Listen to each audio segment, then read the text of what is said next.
Make 15% more concrete from every bag. The Gardener is brought to you by PPC.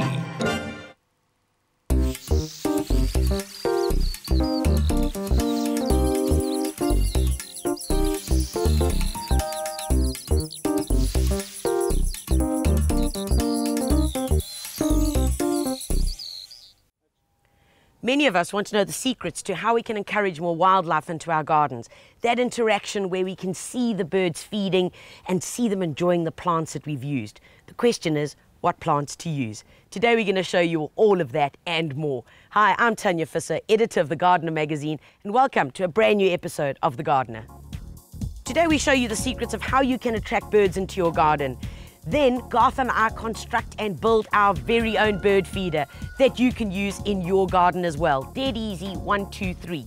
We then take an area that's got a beautiful tree, but the plants beneath it are really lacking. We give it a bit of a makeover, give it a facelift, put in the bird feeder, and hey presto, within 24 hours, there will be birds in your garden. Garth, this is the area that I'd like to turn into the bird garden. I mean, we've got this beautiful tree, the Hilaria lucida. Hilaria lucida is a wonderful shrub stroke tree that can be pruned, as you see here with this beautiful bark that's been opened up. It forms a nice small garden tree for any complex garden or even a large garden where you're creating a bit of a border. The interesting thing about this tree is that it actually forms the flowers directly onto the bark.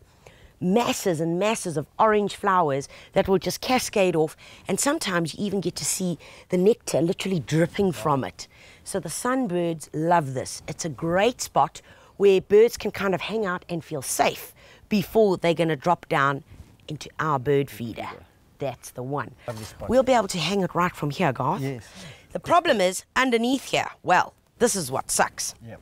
So we're going to need to get rid of all these plants that are here. We'll leave the coprosmas because they're doing quite a nice job, enjoying the dappled sunlight underneath the Hilaria lucida.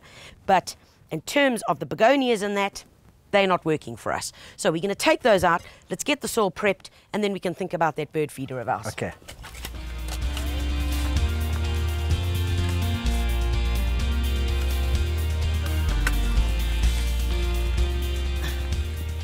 Wow. Folks, this soil needs some serious love and care.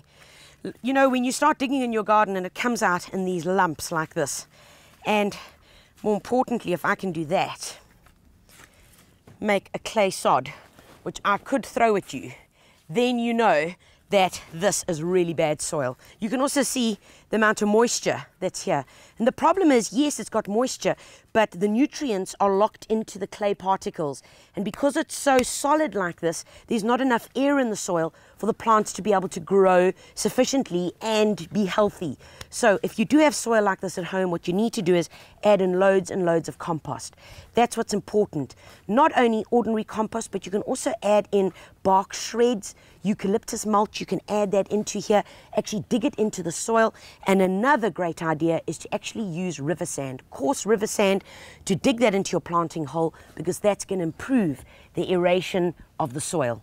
Of course, if you're living in an area that's close to the seaside, you probably find you've got just the opposite to this. And literally, as you water, the water literally runs off the soil. And that's quite common. In that soil, you've got a very sandy soil. So if you've got a very sandy soil, the same principle applies. You want loads of compost. You also want to add in organic matter. So not necessarily the bark, shredded bark that I mentioned earlier, or the river sand. You don't want to add that. You want to add in compost, and you want to add in breaking up leaf mold. So there for your compost heap, where the leaves are starting to decompose and start that composting process, that you want to take and add in. And the more you mulch your garden, the better your soil becomes. Coming up next, we make a bird feeder that will complement the plants in the garden.